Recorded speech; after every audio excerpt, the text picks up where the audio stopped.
Boa noite.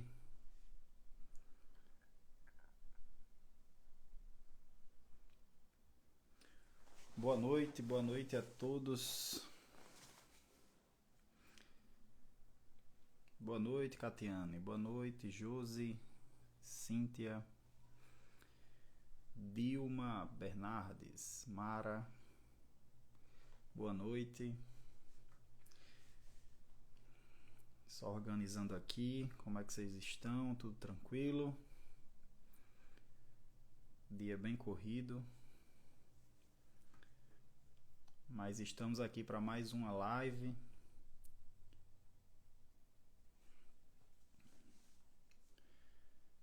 Boa noite, boa noite. Sejam muito bem-vindas, bem-vindos a mais uma live de perguntas e respostas em cirurgia bariátrica. Bem-vindo, Luciano, bem-vinda, Luciana, Cristina, bem-vinda. E aqui eu tenho o objetivo, como sempre, de conversar com vocês sobre cirurgia bariátrica, almejando aí aproximar, ajudar vocês a chegarem mais próximos, né? Você que pensa em fazer a cirurgia bariátrica, você que já fez a cirurgia bariátrica, a chegar mais próximo do sucesso nos resultados da sua cirurgia, que é um bom emagrecimento, emagrecimento de qualidade, um bom controle nas suas comorbidades, nas doenças que causam, né, são causadas ou são agravadas pela obesidade e vice-versa, e uma melhor qualidade de vida, né, para vocês chegarem a uma melhor qualidade de vida aí após a cirurgia, que eu acredito que isso seja um dos grandes objetivos do paciente que faz cirurgia bariátrica, como uma potente ferramenta, né, como uma importante ferramenta no tratamento da obesidade e das doenças relacionadas a ela. Então vamos começar aí nossa live de perguntas e respostas. Se vocês tiverem alguma pergunta aqui durante a live, vocês podem colocando aí no chat, que eu vou selecionar algumas para a gente responder aqui, ok? Então eu já selecionei algumas que foram feitas na caixinha de perguntas que eu abro nos dias da semana aí, normalmente, e vou começar aqui com uma que acredito que seja uma dúvida muito recorrente entre os pacientes que fazem bariátrica, que é: quando se pode fazer a cirurgia plástica reparadora após a cirurgia bariátrica? Quando é que ela está indicada? Quando é que normalmente a gente orienta, libera, né, entre aspas, libera para fazer a cirurgia plástica reparadora após a cirurgia bariátrica?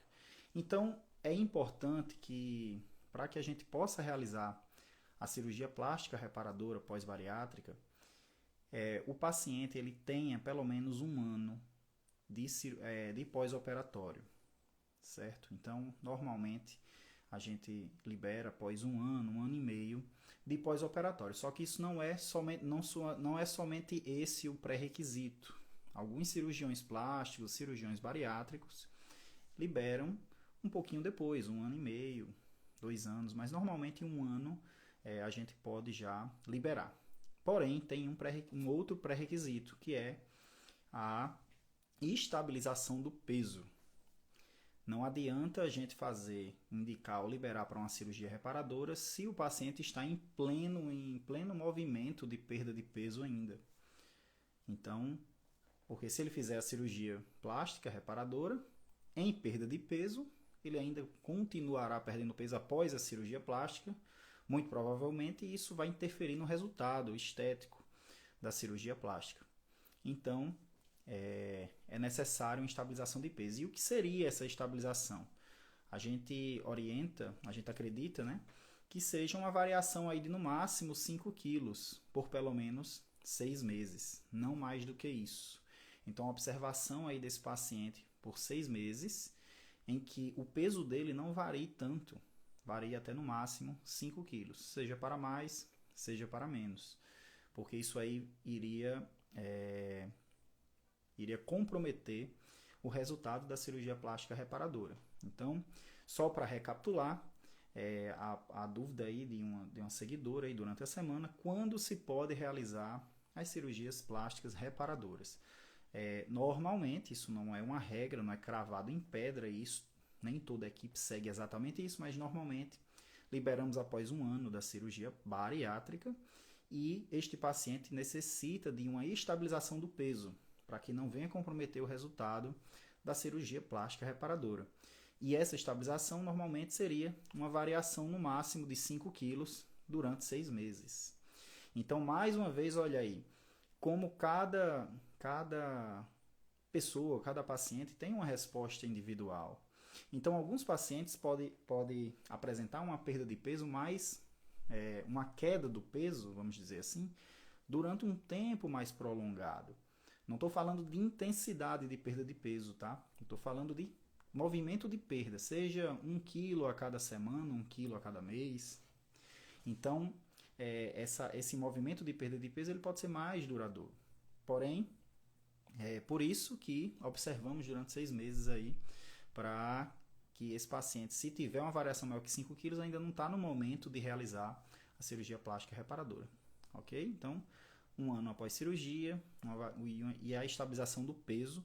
Alguns plásticos orientam até um IMC menor do que 30, né? Menor do que 25. Isso varia entre os cirurgiões plásticos, tá?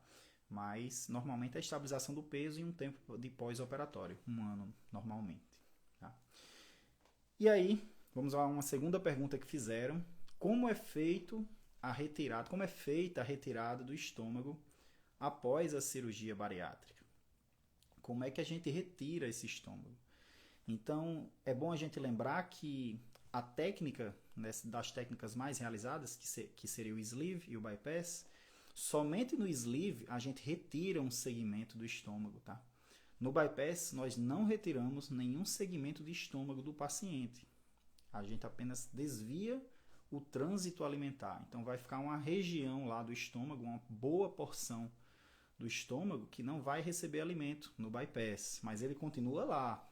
A gente não retira do paciente, a gente apenas desvia.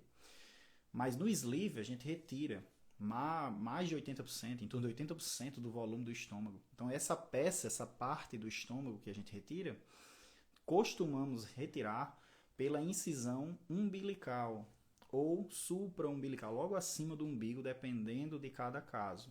Essas punções que a gente chama, né, as incisões na pele, elas variam em paciente para paciente, mas há um certo padrão. Então, normalmente, nós realizamos uma incisão na cicatriz umbilical, no umbigo, ou um pouquinho acima, a depender do grau da obesidade, do tamanho do paciente.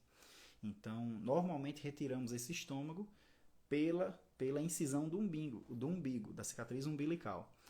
E essa incisão, ela normalmente tem 1,2 centímetros ou 1,5.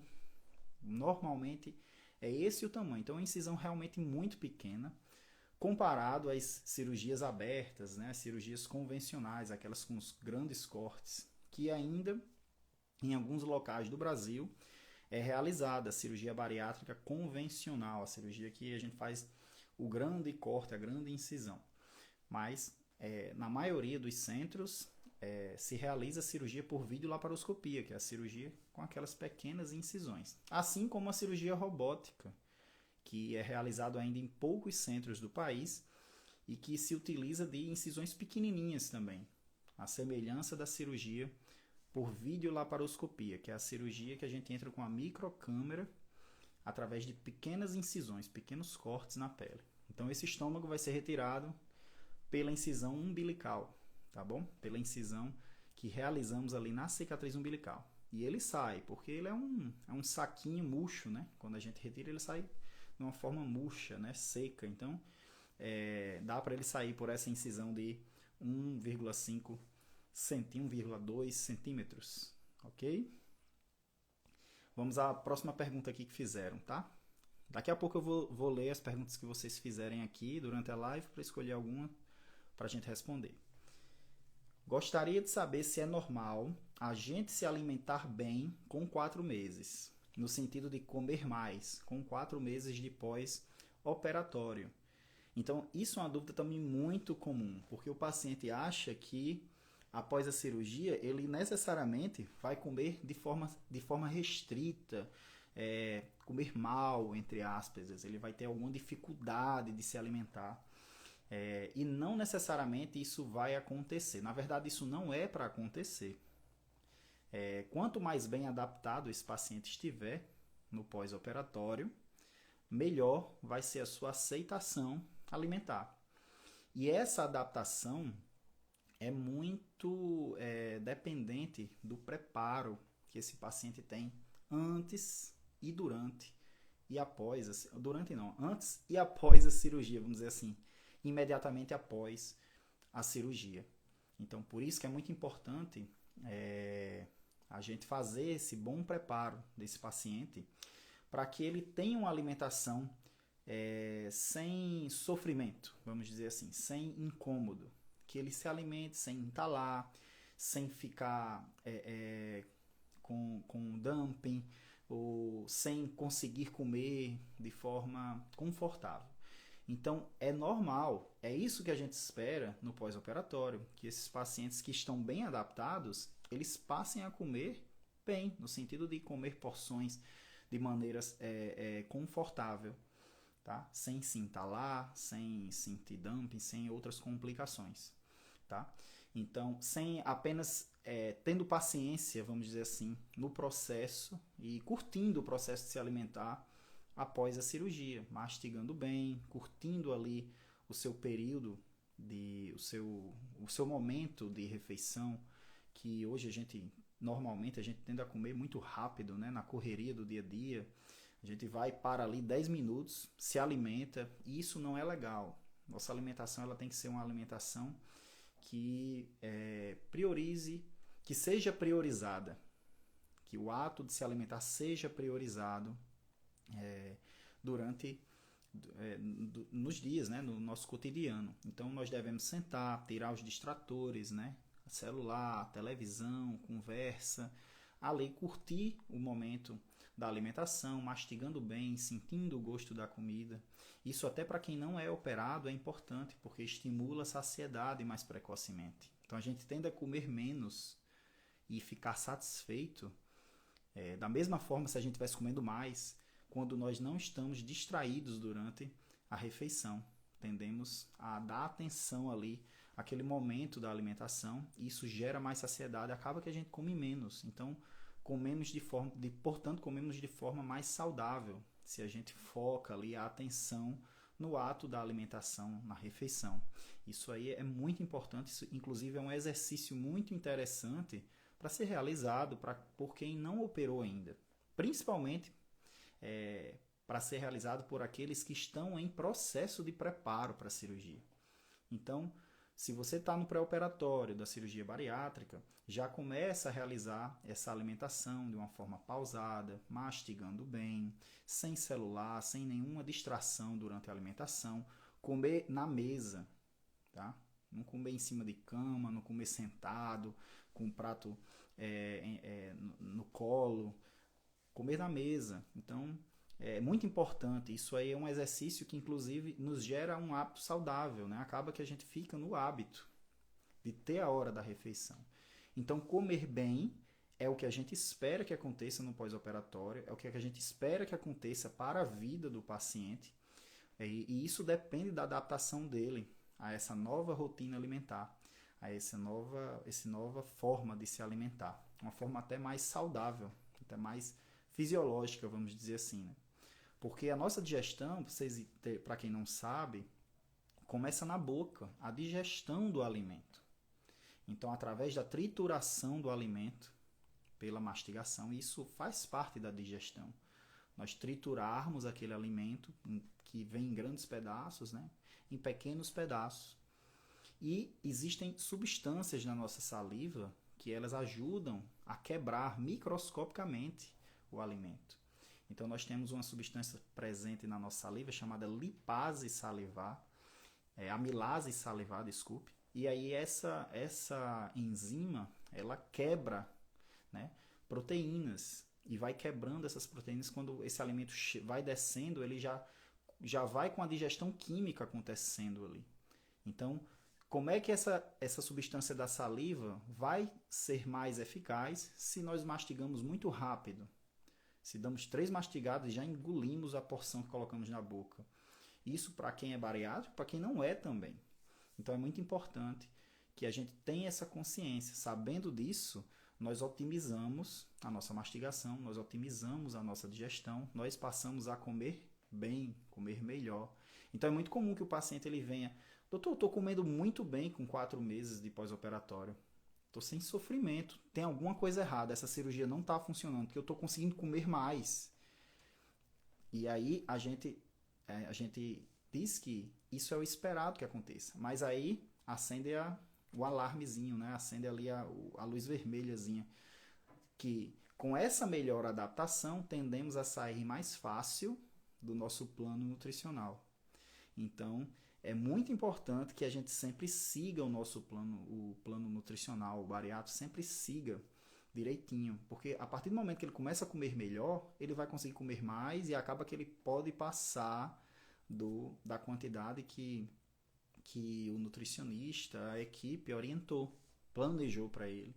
Então é importante aí essa adaptação e termos essa consciência. Se não está acontecendo a saciedade tão precocemente, é possível ajustar a qualidade dos alimentos, acompanhar mais proteínas durante a alimentação, por exemplo, que isso faz com que a saciedade venha mais precocemente. O paciente se sente, na prática, a saciedade precoce é o paciente se sentir satisfeito logo com uma pequena quantidade de alimento.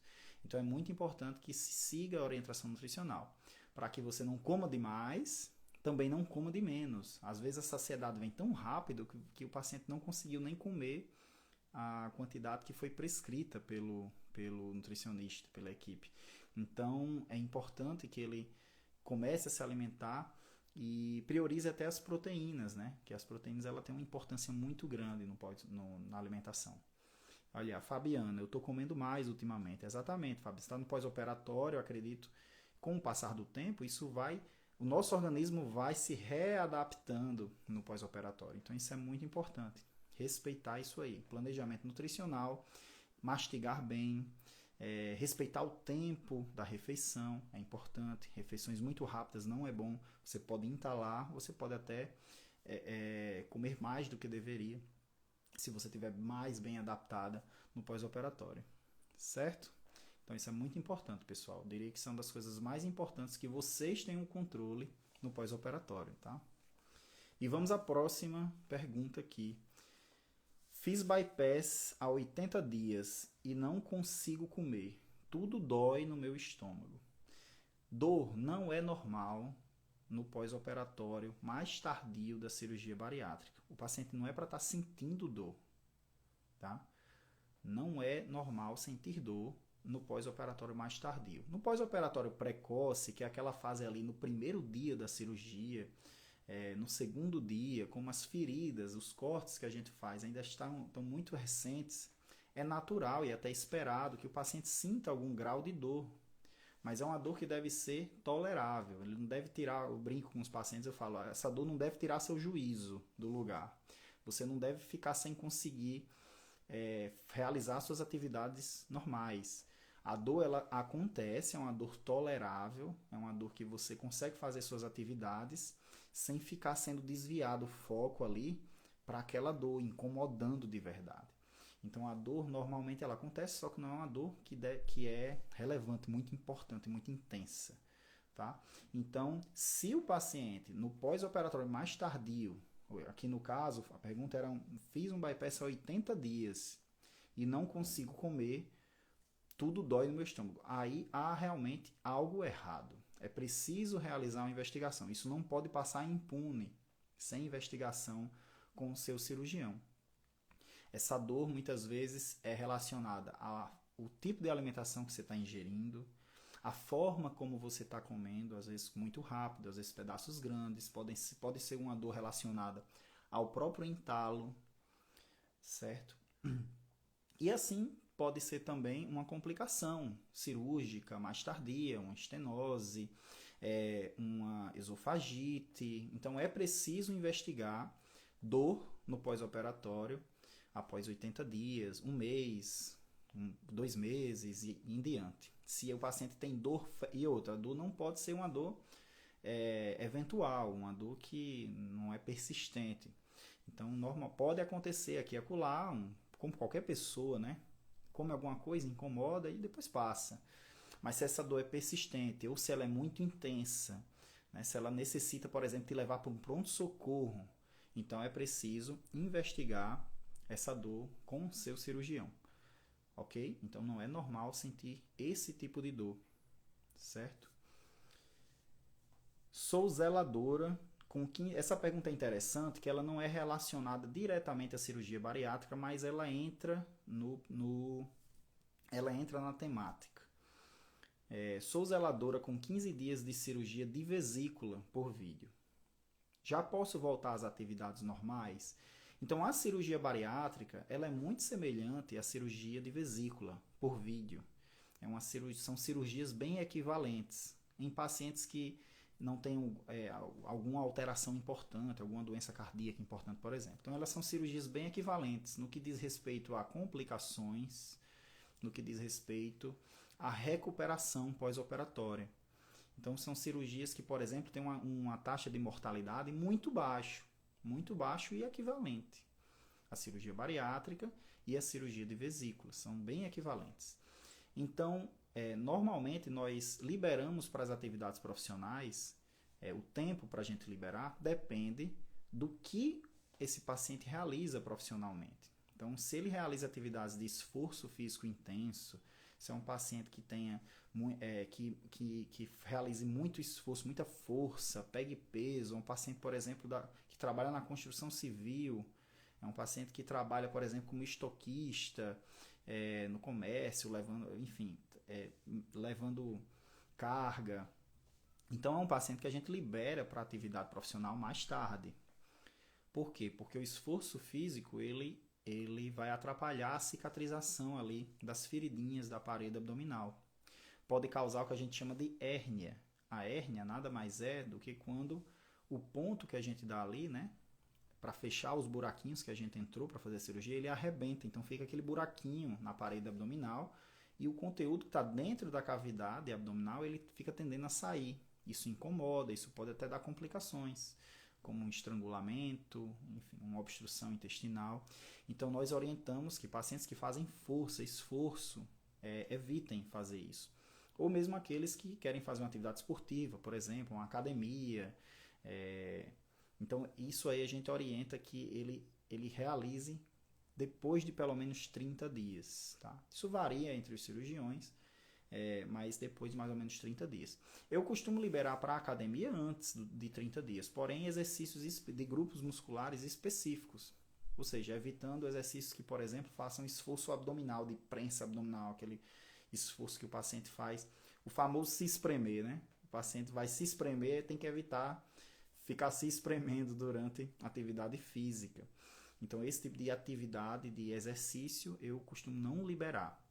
Mas membros superiores, que normalmente a gente não faz tanto esforço abdominal, claro, com acompanhamento do profissional de educação física, ajustando a carga que esse paciente ele pega, ele levanta, né? É importante. E por que eu oriento fazer atividade física, no caso a musculação, mais cedo? Porque isso estimula a massa magra. O paciente não perde massa magra no emagrecimento que ele vai ter aí nos primeiros dias de pós-operatório, nas primeiras semanas de pós-operatório. Então, eu costumo liberar para musculação até mais cedo do que 30 dias. Mas, normalmente, atividades outras, atividades esportivas, esforço físico grande, pegar, por exemplo, peso, pegar cargas muito pesadas, crianças, né? Os pais de família, mães de família que tem criança em casa, de botar no braço, no colo. Aí tem que evitar realmente por 30 dias. Ok? Então, depende da atividade física, agora da atividade profissional. Agora, se você tem uma atividade profissional que é de escritório, você é professor de sala de aula, não é um professor de aulas de campo, vamos dizer assim, que sai e sobe e anda e faz esforço durante essa aula.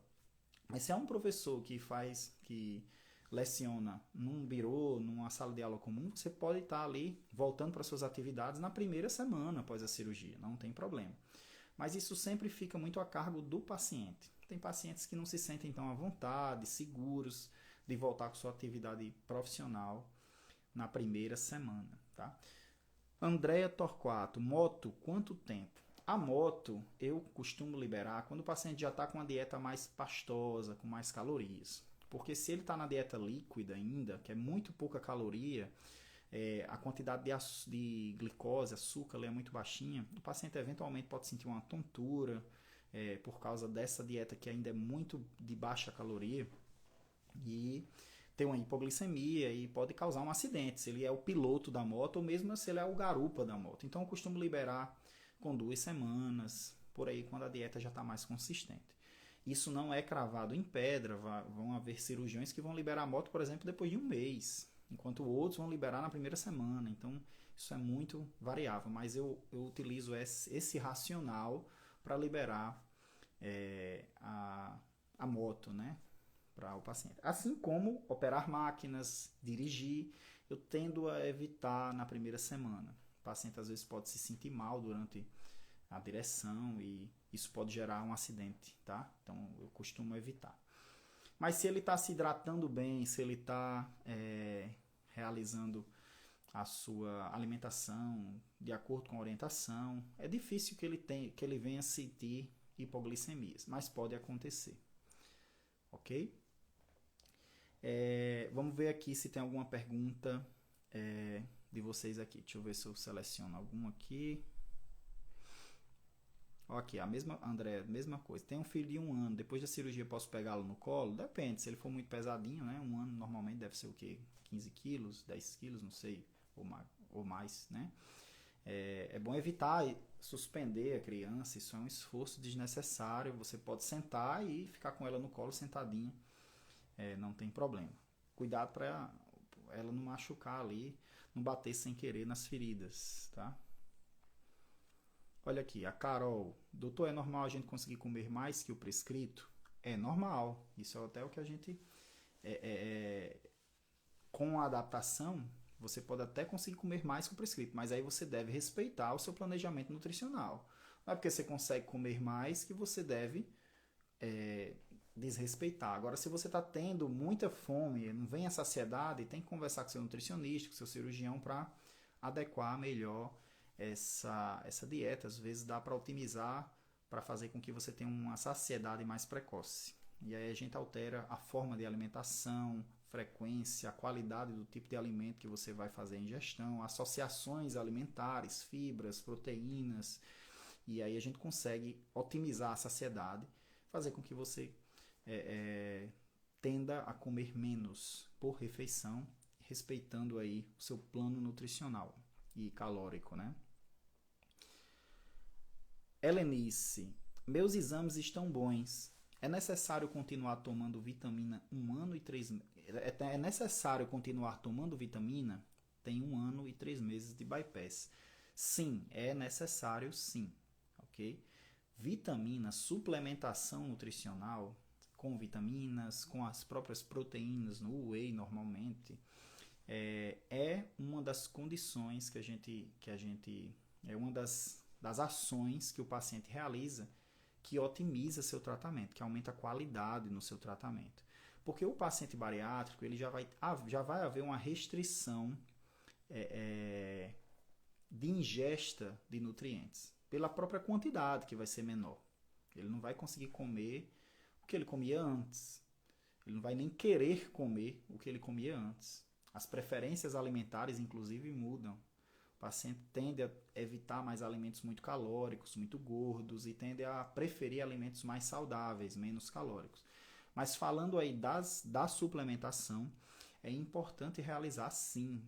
Essa suplementação eu oriento que ela é para o resto da vida. A princípio a gente não tem o objetivo de retirar a suplementação após a bariátrica.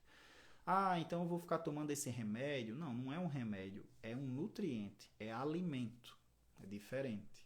Então, inclusive, 60%, 50% dos obesos não operados já precisam suplementar. Então, se você é obeso e você tem 50 a 60% de chance de ter uma deficiência nutricional. Nesse caso, você tem deficiência e não saber. Então, é importante fazer esse acompanhamento, tá? De toda forma, a suplementação pós-bariátrica ela é uma atitude que aumenta muito a qualidade do seu tratamento, tá? Para evitar o quê? Carências, déficits de vitaminas, de nutrientes, de proteínas, de micronutrientes, que são os eletrólitos, as próprias vitaminas, ferro, cálcio e de macronutrientes também, tá? Proteínas, enfim. É importante que esse paciente realize a suplementação. Então, a princípio, é uma suplementação que a gente faz para ser feita, que a gente prescreve para ser realizada continuamente pelos pacientes. Certo? Vamos lá, ver se tem mais alguma pergunta aqui. 1 ano e 2 meses, Rose Alves. 1 ano e 2 meses de bypass. Últimos dias com muitos gases. Será má digestão?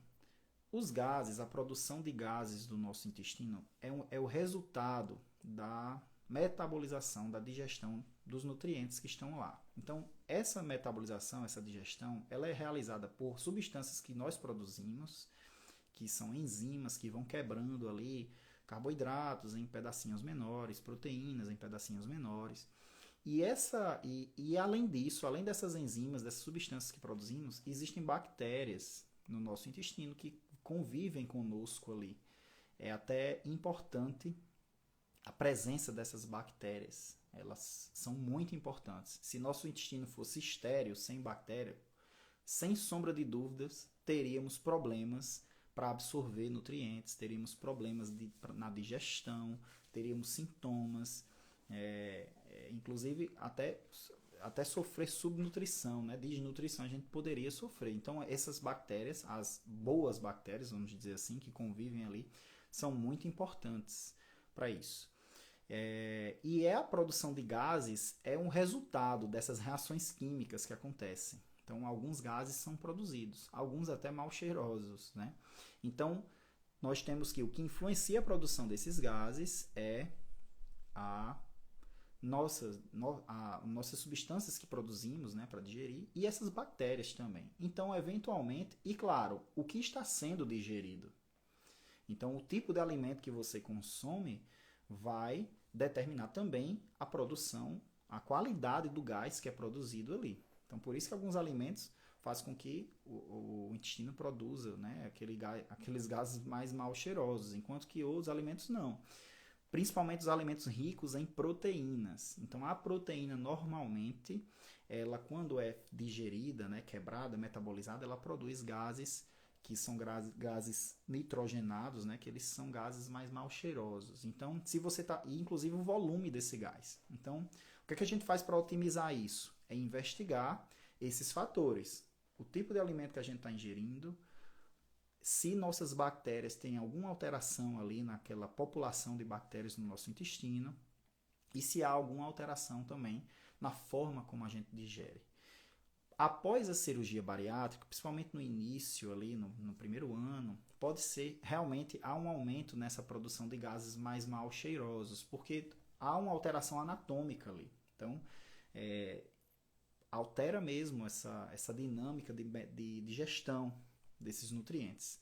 Então, essa produção de gases altera. Alguns pacientes, isso é muito individual. Tem pacientes que não têm isso aí, tem outros que já têm. Tem uns que têm alteração na produção de gases, que isso aí são casos raríssimos, que é preciso até reverter a cirurgia. Então, se a qualidade de vida do paciente ela começa a alterar por causa disso, é preciso avaliar até a reversão cirúrgica, se for possível a reversão, tá? Tem técnicas que não permitem a reversão. Mas, de toda forma, a gente precisa entender que não vai ser reversão de cara, não é a cirurgia que não está funcionando, é preciso mexer nesses fatores que eu falei, dieta, será a população de bactérias, enfim, a forma como se come, tá? O que é que a gente pode fazer para otimizar a produção desses gases, tá ok? Então, é uma coisa que dá para ser tratado, dá para ser controlado. Osirene, quais as melhores vitaminas? Osirene, não há esse negócio de melhores vitaminas, sabe? O que é importante é que você realize a suplementação. E, claro, consuma um suplemento nutricional de um laboratório de confiança. Existem vários laboratórios, que eu não vou ficar falando aqui quais são, isso aí já é uma coisa muito específica, mas o importante é que o laboratório seja de confiança, tenha um bom, vamos dizer assim, um bom, uma boa reputação no mercado e a quantidade dessas vitaminas não só vitaminas, mas outros nutrientes, seja a quantidade que você precisa, uma quantidade adequada. Então essas para mim são as melhores, os melhores suplementos, né? Então não tem esse negócio de o melhor é esse aqui, essa marca, tome e resolvido seu problema. Não é bem assim. Às vezes uma marca é boa para um paciente e não é tão boa para outro. Não há adaptação. Vamos dizer que se existisse o melhor suplemento, mas quando você come você se sente mal, enjoa, não desce bem, então não é o melhor suplemento para você. Então isso é uma coisa que é ajustável e precisa ser adaptada a cada paciente. Vamos lá para a última perguntinha aqui da live. Conversou um bocado aí. A Dilma Bernardes perguntou o que podemos fazer para evitar os gases. Inclusive já acabei respondendo isso, né? Deixa eu ver aqui uma outra. Deixa eu ver.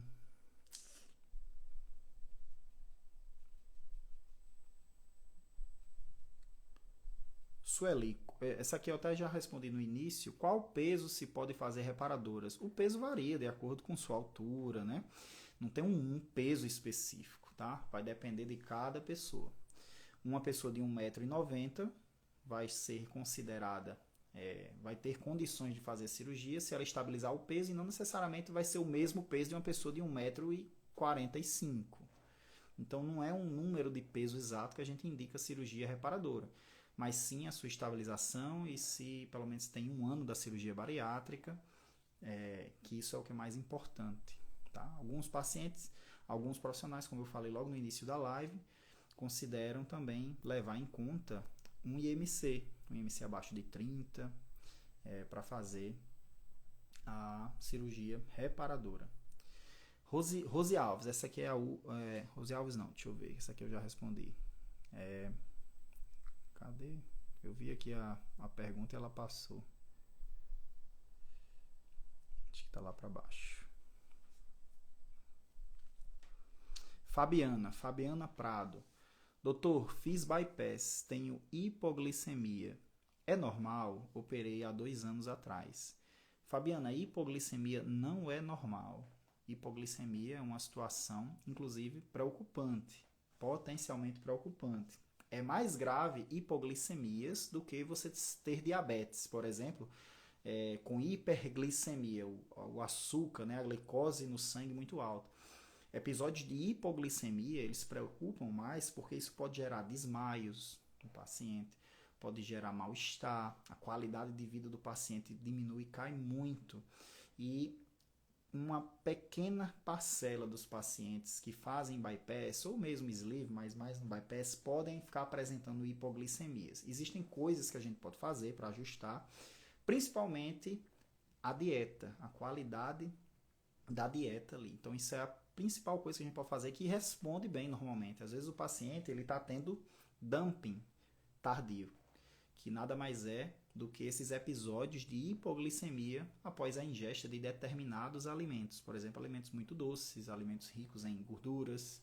Então, quando a gente ajusta essa dieta, ele para de ter esses episódios de hipoglicemia, tá? Agora, existem pacientes que mesmo ajustando a dieta, eles podem continuar tendo hipoglicemia. Então, às vezes, a gente tem que associar alguma medicação e, em casos extremos, raros, reversão do bypass. É o que a gente chama do estado de hipoglicemia hiperinsulinêmica pós-bypass, né?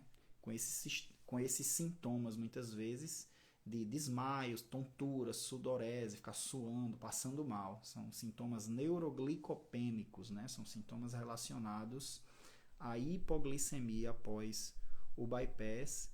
inclusive sintomas que envolvem o nosso status, nosso estado de consciência. Às vezes o paciente fica muito sonolento, às vezes desmaia.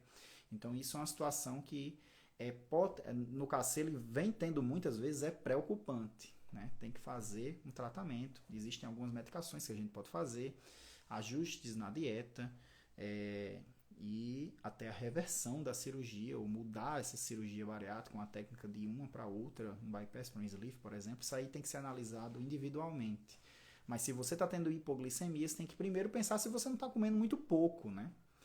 Igual uma pessoa que não operou. Às vezes o paciente está comendo tão pouco, sacia tão rápido, ele não está comendo a quantidade de calorias, de açúcar, vamos dizer assim, de glicose, né?